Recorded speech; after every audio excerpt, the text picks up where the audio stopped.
सुंदरवन के जंगल में बहुत से पंछी एक साथ मिलजुल के रहते थे। उन्हीं में से एक थी टोनी चिड़िया। वह बहुत गरीब थी। एक दिन उसके एक रिश्तेदार उससे मिलने आए। उन्होंने टोनी चिड़िया से कहा, और टोनी चिड़िया, क्या हाल है तुम्हारा?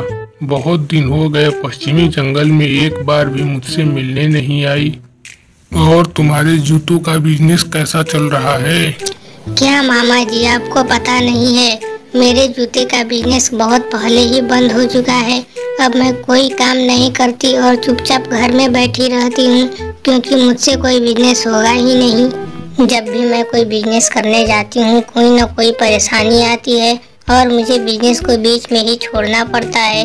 अभी कुछ ही दिन पहले पैसे की इतनी तंगी हो गई थी कि मुझे अपना सारा बिजनेस बंद करना पड़ा। ऐसी बात है क्या मोनी चिड़िया?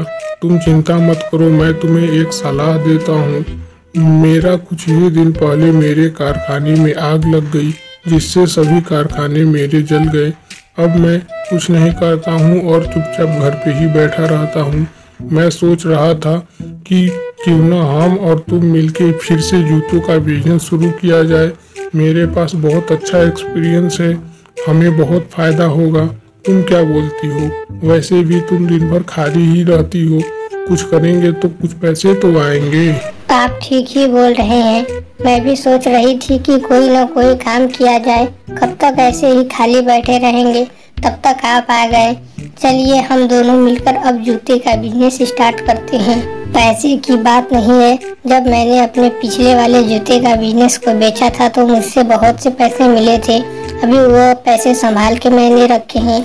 उन्हीं पैसे से अब हम नया जूते का बिजनेस स्टार्ट करेंगे। इस तरह वह लोग बहुत सारे जूते खरीद के लाते हैं और अपने बाजार में बेचना शुरू कर देते हैं।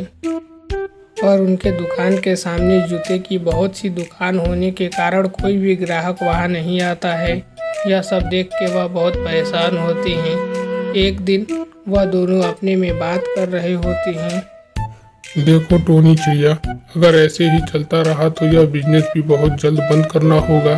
मेरे पास एक तरकीब है, क्यों ना हम लोग शहर में आते जाते हर एक रास्ते पे अपना जूते की दुकान की बोर्ड लगा दे, जिससे लोग देख के हमारी जूते की दुकान पर ही खरीदी करने के लिए आएंगे। आप ठीक बोल रहे हैं, मैं भी कुछ ऐसा ही करने वाली थी। चलिए चल के बोर्ड बनाने का ऑर्डर दे देते हैं। इस तरह कुछ ही दिन में पूरे जंगल में इनके जूतों की दुकान की बोर्ड लग जाती है और बहुत से ग्राहक इनके यहाँ खरीदी करने के लिए आते रहते हैं।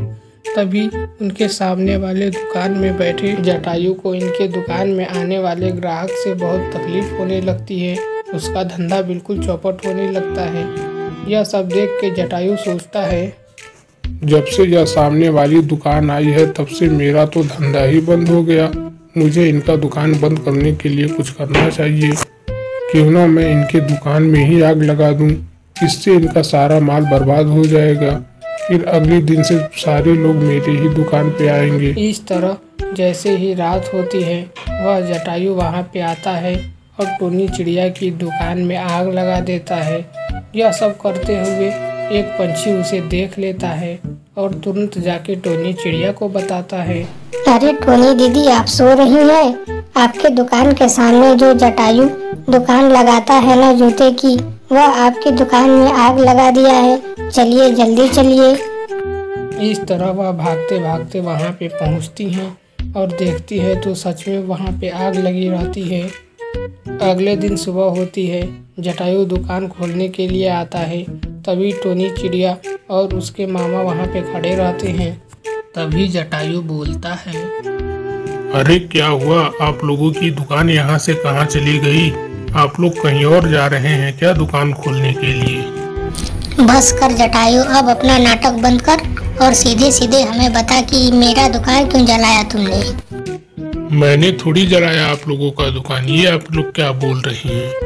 तभी दूसरी वाली पंछी वहाँ पे आ जाती है और बोलती है, क्या बात कर रहे हैं जटायु भैया? कल रात को मैंने अपनी आंखों से आपको मोनी चिड़िया की दुकान जलाते हुए देखा है। अब अपना नाटक बंद कीजिए और चुपचाप अपना गुनाह कबूल कीजिए। क्या मोनी चिड़िया, कोई कुछ भी बोल देगा तुम मान लोगी क्या? तुम अपने से जरा सोचो, मैं तुम्हारी दुकान क्यों जलाऊंगा? चुपचाप सीधे सीधे बताते हो या फिर मैं पुलिस कंप्लेन करूं? अच्छा रुको मोनी चिड़िया, पुलिस कंप्लेन मत करना। मैं सब तुम्हें सच सच बताता हूँ। मैंने ही तुम्हारी दुकान जलाई है। तुम्हारी दुकान खुलने की वजह से मेरे दुकान पे कोई भी कस्टमर नहीं आता था, इसलिए मैंने तुम्हारी दुकान जला दी। तुम्हें इसकी सजा जरूर मिलेगी जटायु।